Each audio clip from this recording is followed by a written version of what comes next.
Hello po mga kababayan, si Dante Maravillas. So after po na sumuko voluntarily si Jingo Estrada na may kasong plunder sa Sandigan Bayan in relation sa mga flood control projects, pag-usapan din natin yung issue kay Martin Romualdez. Kasi di ba si Martin Romualdez mga kababayan ay sinasangkot din sa issue ng flood control, especially sa issue ng insertions. But before that mga kababayan, bigyan ko muna kayo ng update sa sesyon ng Senado. Kasi plus report ngayon, walang dumating na members ng Senate majority. Lahat yata sumama kay Jinggoy sa Camp Crame sa pagsuko. Si Alan Peter Cayetano kanina, talagang sinamahan si Jinggoy sa presscon. Pati si Marcoleta, nandun si Camille Villar, saka si Amy Marcos. Ngayon, ang latest mga kababayan, sabi dito sa report, plus report, buong majority block no show sa Senate session ngayong Lunes. Ayan o. Buong majority block walang dumating sa sesyon ngayong Lunes. Hindi makapagsimula ng sesyon dahil wala ang presiding officer na si Alan Peter Cayetano na sumama kay Jingo Estrada sa pagsuko sa CIDG. Samantala, kumpleto ang naghihintay ang 11 members ng minority sa plenary. Ito ngayon mga kababayan, yung minority, matyaga na naghihintay sa plenary yung minority block. No show, mga kababayan. Baka niya Mr. Maravillas talagang sinadya nila kasi patas na sa numero 11-11. At nagpa-planning pa sila kung paano i-maintain ni Alan Peter Cayetano yung Senate presidency. O, di ba? Hindi na niya ma-maintain kasi patas na. 11-11. At ang sabi, may dalawa na gustong lumipat. Tapos kanina, sinasabi, pinipressure daw siya, sabi ni Jingo sa presscon, na lumipat daw in exchange sa hindi pag-file sa kanya ng plunder case. Maniwala naman kayo sa ganyan. Di ba? Di sabihin niya kung sino yung kumausap sa kanya para malaman natin.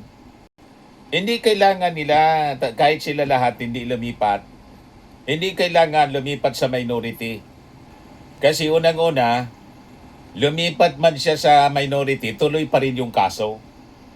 Alangan man, in exchange of the plunder, di ba? I-atras yung plunder case. Masisira niyan yung ating administrasyon pag ganyan ang laban. Di ba po?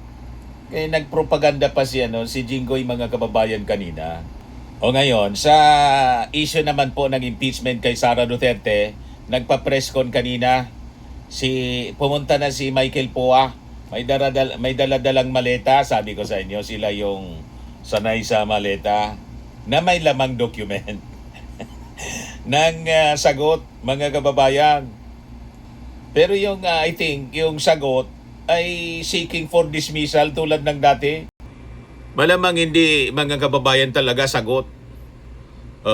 BP Sara seeks the dismissal of articles of impeachment against her before the Senate Impeachment Court. Trial muna dapat, mga kababayan. Talagang takot na takot sila, mga kababayan, na dumaan sa trial. Dismissal agad without trial ang gusto mangyari ng abogado. O ito yung presscon, mga kababayan, panoorin natin. Kung lahat, thank you po. Nandito po kayo ngayon. So on behalf of the defense team, I just wanted to introduce the team. Beside me is Attorney Mark Pinluan. Ito rin po si Attorney Carlo Joaquin Narvasa, Attorney David Dola, Attorney Lyndon Well, and Attorney Carol Orseo. So we just wanted to officially state that the Vice President through Council has filed her answer just a few minutes ago. before the Senate, sitting as an impeachment court. Basically, this is without prejudice, of course, to the pending Supreme Court petition that we filed. And malamang ang tanong nyo is, ano yung laman ng answer? So, I can only talk about it in broad strokes. We don't want to discuss the details, no? But the answer sets forth basically the defenses of the Vice President, as well as, of course, yung mga nakikita nating constitutional infirmities, procedural defects, and Technicalities what we na naman po. substantively deficient yung mga allegations laban sa ating Vice Presidente. Sa ngayon po, humingi rin ako ng paumanhin sa inyo, sa mga networks, lalo na hindi po muna kami magpapa-unlock ng mga interviews until such time as pre-trial or trial begins, no? Kasi we also want to respect the Senate, and according to the rules, the impeachment rules of the Senate, in fact, under paragraph 18, pinagbabawalan po ang mga parties na to discuss, no, yung merits ng kaso publicly.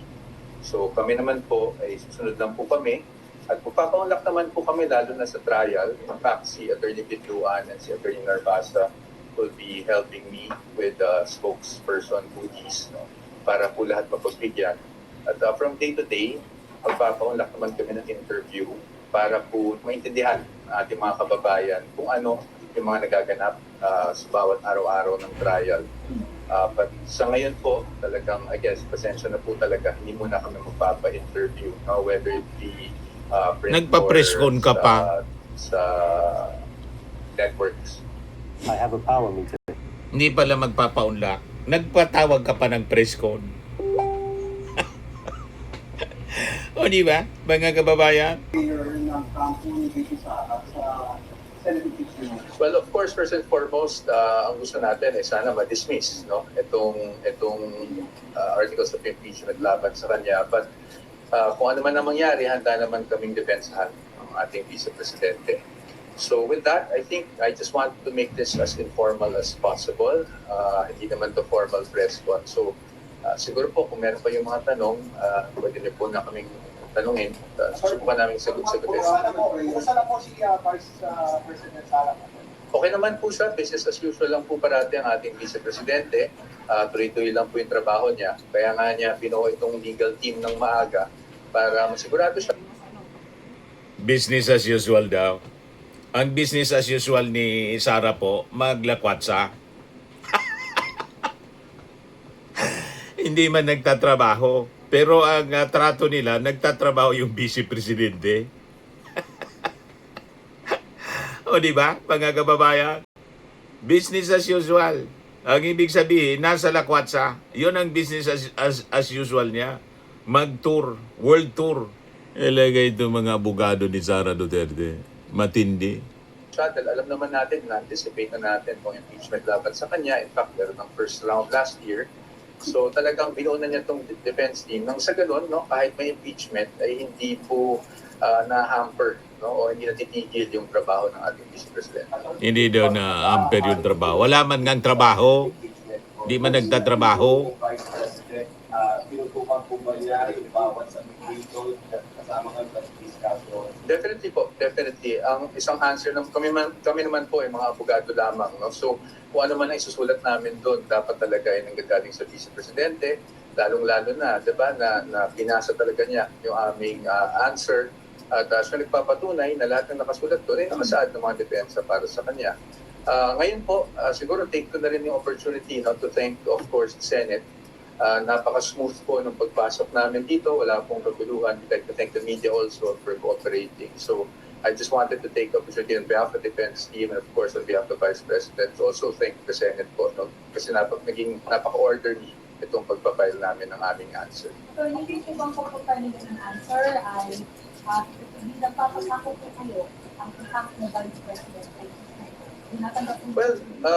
Well, but that is without prejudice, of course, doon sa ating Supreme Court petition. Hindi naman po kasi incompatible yan. No, maaari namang sa ngayon, alam naman natin, hindi naman naglabas ng TRO, for example, ng Supreme Court, talaga namang maaaring magpatuloy itong proceedings at kami naman po ay magpa-participate. But again, our participation is without prejudice doon sa mga constitutional infirmities na nakita natin at kaya tayo naghain ng petisyon sa Supreme Court. Sir, pwede ba namin yung summary?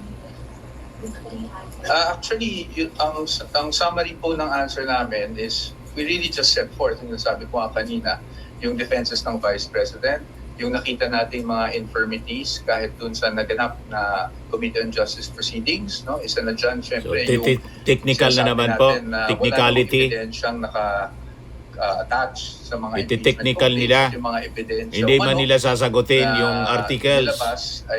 inilabas lamang o nakalap lamang doon sa committee proceedings after we have already filed our answer before the Committee on Justice. Iibay nila Ito yung mga kwento. bagay na nire-raise namin, no, sa aming answer. At maliban doon, in-address din namin, no, yung bawat article, yung mga allegations sa bawat article, in-address din namin yan sa aming sagot. Ako naman po ay magbibigay po on behalf of the defense team ng siguro executive summary sa ating mga kasamahan sa media. Dahil alam namin na gusto niyo pong malaman man lang kahit in broad strokes kung ano yung laman ng answer.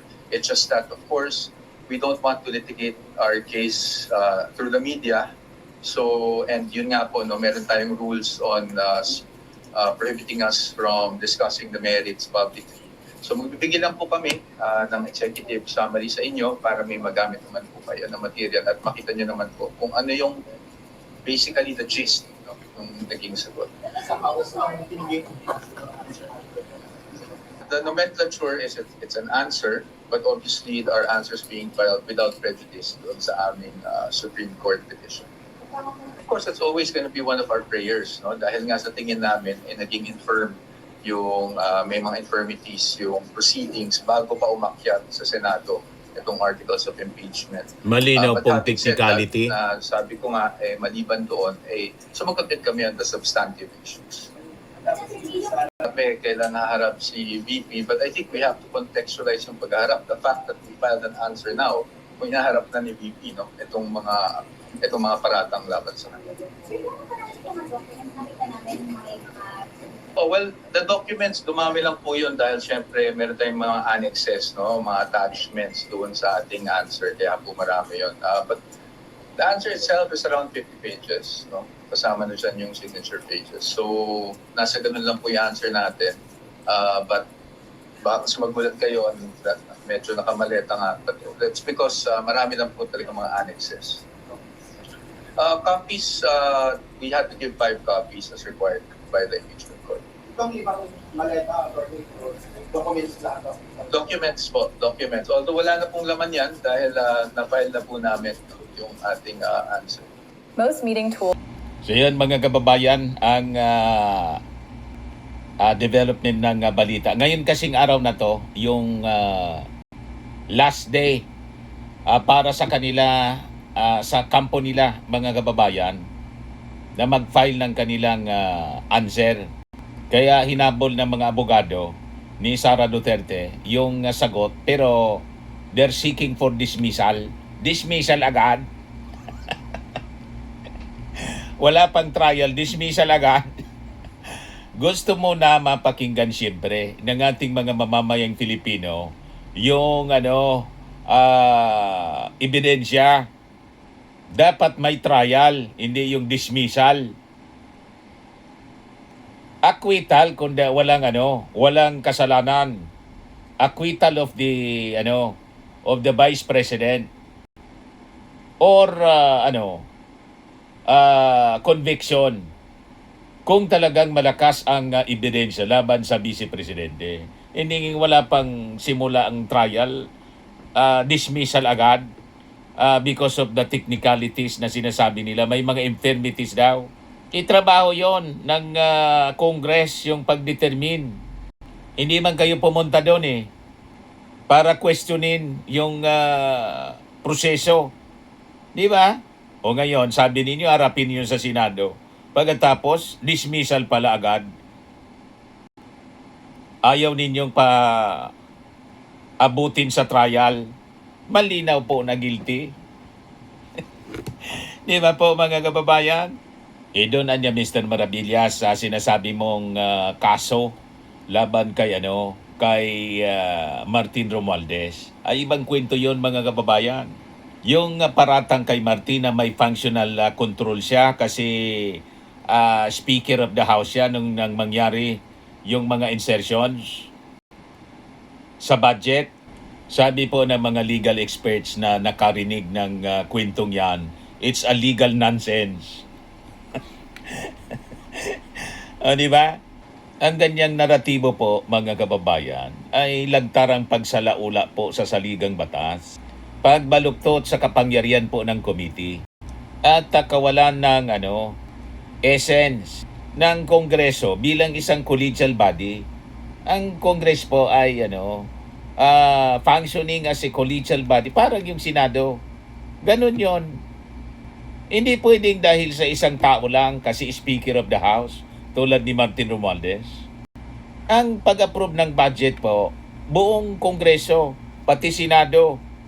So paglabag siya, mga kababayan, sa concept ng collegial body, yung pagsasabing may functional control, mga kababayan, si Speaker, at yung tinitingnan na pagkakasala ni Martin. So sa pag-aproba ng pondo, hindi po pwede itong pirmahan o aprobahan ni Speaker Martin nang mag-isa. Tama po?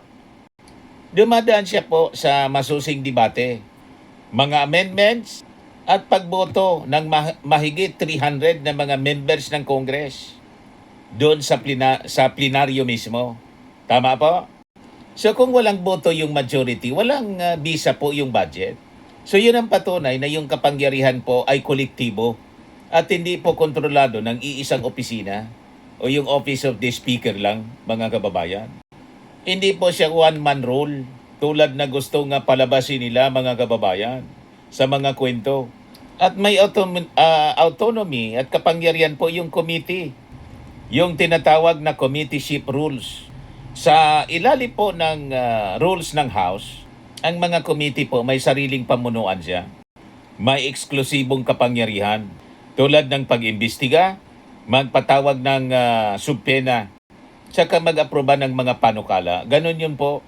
Walang legal pong kapangyarihan yung Speaker na diktahan, baguhin o pigilan ang opisyal na boto o desisyon ng isang committee po, mga kababayan. Kung ito po ay dumaan sa tamang quorum at proseso, so anumang pagbabago o pag-realign o paglipat ng pondo, mga kababayan, habang ginagawa yung budget, hindi po maaaring pasya ng Speaker. Dumadaan po siya sa masusing pag-aaral ng committee. And this time, siyempre, budget yun, Committee on Appropriations, na yung namumuno po si Saldico. Dumadaan din siya sa pagboto sa mayoriya sa plenary, mga kababayan, ng Congress, at sa pakikipagnegosasyon sa Senado sa pamamagitan po ng Bicameral Conference Committee. Tama po? So yung pag-iit po na may sulong kontrol si Speaker sa bilyon-bilyong pondo, wala po siyang legal na batayan, malinaw. Kasi po yung budget, produkto siya ng buong legislatura, tama? Ginugulo yung kwento. So ang aligasyon, mga kababayan, na may functional control ay malaking kasinungalingan po siya. At sabi ng mga legal experts, hindi ito obra sa korte. Kasi nga po, yung proseso ng pondo, dumadaan sa BICAM, kasama yung Senado. Yun ang malinaw po. Dalawang kapulungan, mga kababayan, yung magpapasya. So, paano magiging diktador yung Speaker? Madikta ni Speaker Martin kaaway nga, si Chis Escudero, na siningit yung sarili niya bilang member ng BICAM. Di ba po? At saka sa official na record, mga kababayan ng Kongreso, hindi kasama si Martin, si Speaker Martin. Hindi siya kasama sa BICAM. Wala nga yung pangalan niya doon at walang pirma siya. Ang may pirma, paulit-ulit na natin itong dinidiscuss, yung mga members ng committee, boss, houses, sa Senado at saka sa Congress. Si Chis Escudero nakapirma. You see? Kasi nga, traditionally, mga kababayan, yung Senate President daw at saka Speaker dapat hindi man kasama. Kaya lang, biglang in-insert, mga kababayan, ni Chis Escudero yung sarili niya. Kaya nakapirma siya doon.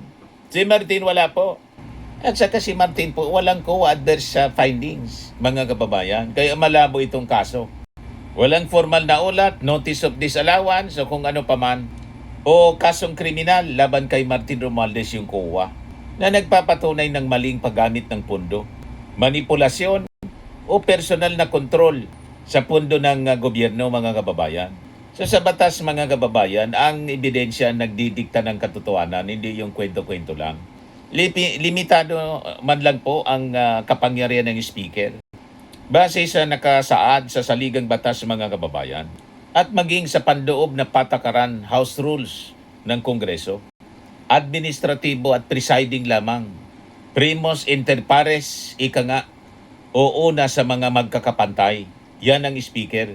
Ang kanyang kapangyarihan, mga kababayan, trabaho, panataging maayos yung takbo ng sesyon.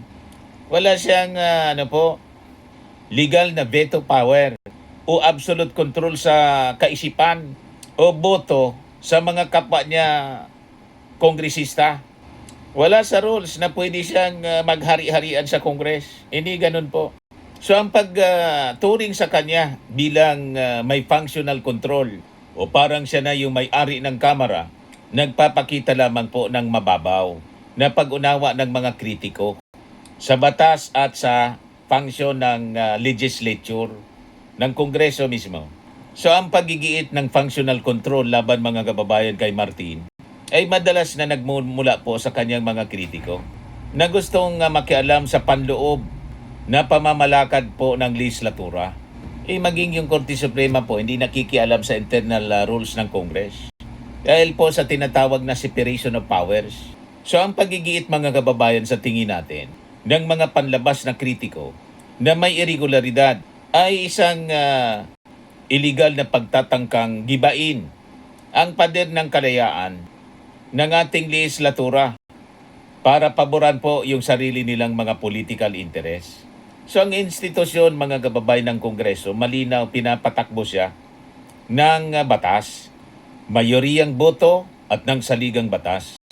Hindi po ng imahinasyon ng mga kritikong takot sa tapang ng isang kolektibong kamara sa ilalim ng pamumuno noon ni Speaker Martin Romualdez. Yung mga akusasyon po na sabi mastermind si Martin Romualdez yung mastermind. Sabi ni Martin, how can I be mastermind if Congress does not build projects?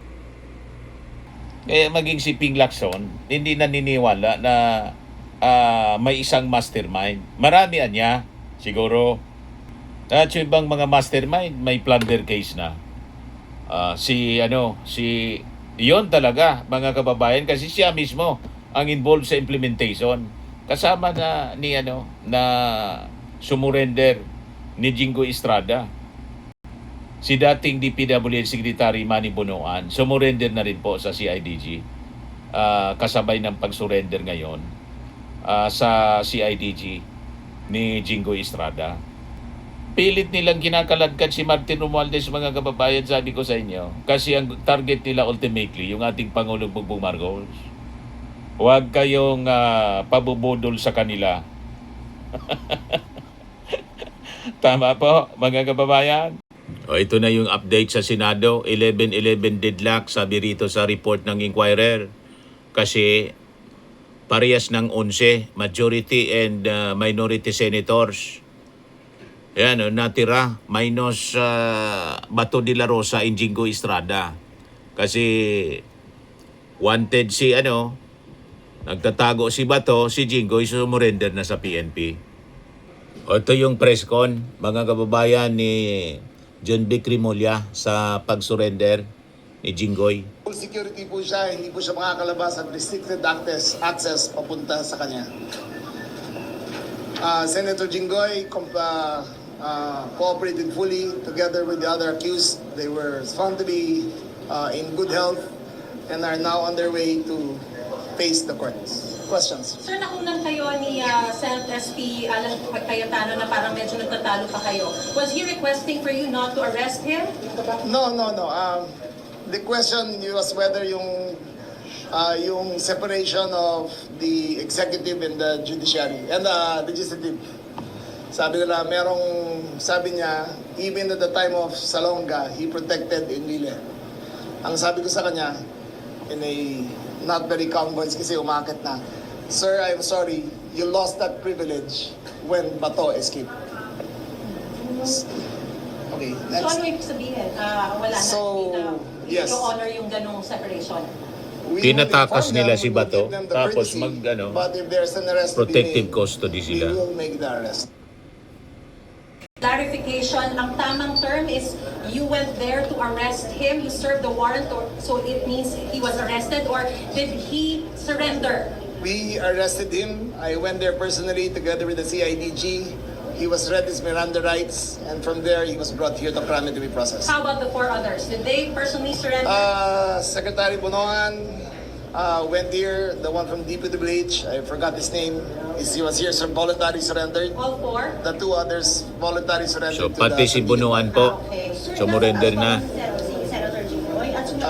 Umalis na siya as of 5 minutes ago. Papunta na sila sa Sandigan. Ano specifically ang ginawa sa kanila sa booking procedure? Can you just walk There us is through? he started with the fingerprint, then he went through the mugshot, then he went through the medical clearance. Tinapos muna silang tatlo.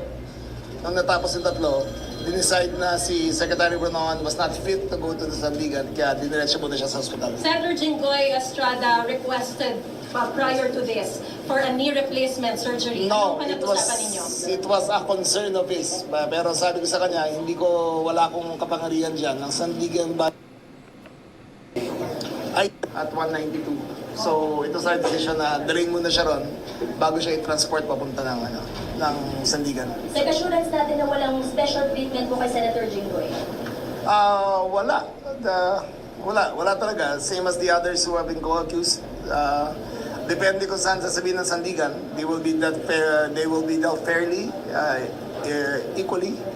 No special privileges. You have no idea where exactly they'll be committed at this point? Sandigan is the only authority to say that. Pero hindi po ba sir sa yung CJ kung saan nakakulong yung mga ibang akasado? Again, Sandigan is the only authority na pwede magsabi kung saan. Sir, si Secretary Bonoan, hanggang kailan po mag-hospital arrest? Depende sa doktor niya yan, but there is a baseline for good health. Kasi nakalagay doon condition of reasonable health. So pag bumaba yung mag-stabilize ang blood pressure niya, dadali na siya, mag-return ng warrant na kami sa 50 Sir, explain lang po ba na consider na arrest sa halip na surrender? No, he is arrested but not yet indicted. Sir, but why it's not called surrender? Kasi yun yung narrative ng Jinggoy. Hindi, surrendered siya rito. Surrender siya Okay, dito. And then, surrendered siya. He's already in the custody of the police, but he's not been formally charged in front of the judge. No, but you arrested him. He surrendered again, okay, he surrendered, he was read his rights, okay, but he is not yet in the custody of the court. He's in the custody of the police. So kasi may process yan, di ba? So, naharap muna siya sa judge, sa Sandigan, then they will say guilty or not guilty, and then after that the Yes, process. but the fact that you went there personally to serve the warrant Are we is wait. serving the warrant. Are we talking about Jinggoy or? I was talking about Secretary Bonoan eh. Di ba? Jinggoy ang sinasabi niya. Jinggoy. Okay, you didn't clarify. Before that, we were talking about Secretary Bonoan. Okay. When you jumped, you didn't identify it as about ay, sir, Jinggoy. Mr. Jinggoy, sir. Oh, Ang I'm gulo-gulo sorry, I nito, didn't mga hear. ano? Okay, let's go back. Mga Balik reporters. Siyempre ng Jinggoy ka. Balik tayo. Okay, we arrested him in the Senate. He was read his rights in the Senate. He acknowledged that having understood his rights, before he went to the rostrum, I warned him, sir, anything you say will be used against you. Sabi niya, yes, I understand. Sir, but just to follow up, bakit po siya hindi natin kino-consider yung narrative niya na surrender? Because di ba he held a Well, that's his, makikita niyo naman sa video that he was read his rights in the Senate. Sir, So that technically constitutes an arrest. so sir, it's correct to say na bago po siya humarap sa press con at sinabi niya na surrender siya. He was he's surrendered. already arrested. Yes. He was read his rights. Reaction niyo doon sa sinasabi nila na parang atat na atat kayong ihulihin sila, isa-isahin sila. There is no right or wrong here. The actual warrant arrived to my possession at 2:45. At by 3:15, I was in the Senate. There is no right or wrong answer in this. As soon as I got the warrant, I acted on it. Sir, yung konting miscommunication and altercation sa Senate kanina with Senate President, hindi ba natin tinitignan yun, sir, na tama obstruction of justice? Hindi naman. He was explaining his side that it's never happened before. But my side was that nung nakawala si Bato, you lost that privilege already of having protective custody. Paano niya tinake yun, sir, yung statement mo? We were fine. Magkasama kami rin sa taas. We were talking afterwards and he understood. Sir, ba't niya sinasabi yun? Eh, di ba ang sinabi naman niya talaga from the very beginning, if it's a local court that will issue the arrest warrant, susundin nila. Yes. Bakit may ganun? He was insisting that nobody could be arrested inside the Senate. He was requesting that he be brought out of the Senate first. But this is beyond 6 years that we're talking about. Exactly. And I said, I'm sorry, sir. There is no, we do not, you lost that privilege when Senator Bato escaped. We will arrest him now on the spot. Was it only because of the escape of Bato or because there's also a 6-year rule na if it's beyond 6 years? Both. Usually meron kasing Senate and executive respect for the leadership. Usually ilalabas mo na yan eh. But tama na, di ba? Tama na. There's no more hiding behind the curtains of the Senate. Sir, pinayagan niyo ba na mag-press con siya? It's within his rights. I warned him. I did warn him. I told him, whatever you say can be used against you. And he said he understands. So now that you're saying na that they lost that right after Senator Bato escaped, are you saying that he has It's also not a hand right. It's not a in right. the escape of Senator It's not a right. Bato? It's a privilege. Or Okay, it's a privilege. So It's a whether privilege. it's a privilege or No, not, I am are you not saying that implying. there's a I hand am on not the implying anything other than Senator Bato escaped and that we revoke that privilege of separation in terms of arrest. That we can arrest anybody inside the Senate building if necessary. Sir, will that be a precedent sa mga susunod na lawmakers na maaalis? If it is necessary, we will always do what is necessary according to the bounds of law. You remember, there is no such law as you cannot arrest anyone inside the Senate. It is There's no such law. It's a privilege granted to the legislative. So for the first time, because of courtesy? because of courtesy, it is a courtesy. But there is no such law which prevents us from arresting anyone in the Senate. So even if it's not beyond 6 years? I there's think no what such is, let me get this straight and you can research it for me, but I think what is not allowed is if they are in session. law? Okay. But after session, yes, all 5 are accounted for. We will entertain last 2 questions from the media. Sir, possibility po ba na dito siya mag-stay? Kasi yung court po hanggang... It's up to the Sandigan Bayan. It's up Sir, it's a to, possible you will welcome here, sir. we have no, the Sandigan Bayan determines where he'll be incarcerated. Pero ready ba ang custodial facility? The custodial Ready ba siya? facility is barely livable. But meaning puro daga, Wala na bang nakasal doon? it is about to be demolished because to build a new facility. So Wala na nagsistay doon ngayon? I'm not familiar kung mayroon mo PNP chief? Meron ba? Wala na nagsistay doon sa... Meron yata konti na lang yung mga Chinese na nahuli namin dati sa kidnapping. Sir, bago kayo maghiwalay ni Senator Jingo, ano yung last message na po sa inyo? Sabi niya, salamat pa rin. Yun lang. And then, there was a slight altercation between me and the daughter. She gave me the dirty finger and cursed at me. I said, it's okay. I understand you're emotional. Sino pong daughter, sir? I don't know which one. I don't know. But I said, it was nothing personal. Naging emotion lahat. Okay, thank you very much. Wala pang mag-shots, sabi ni John Dick si Jinggoy. Ayun mga kababayan, yung mga developments ng mga nagbabagang balita. Maraming salamat. Bye-bye po. God bless.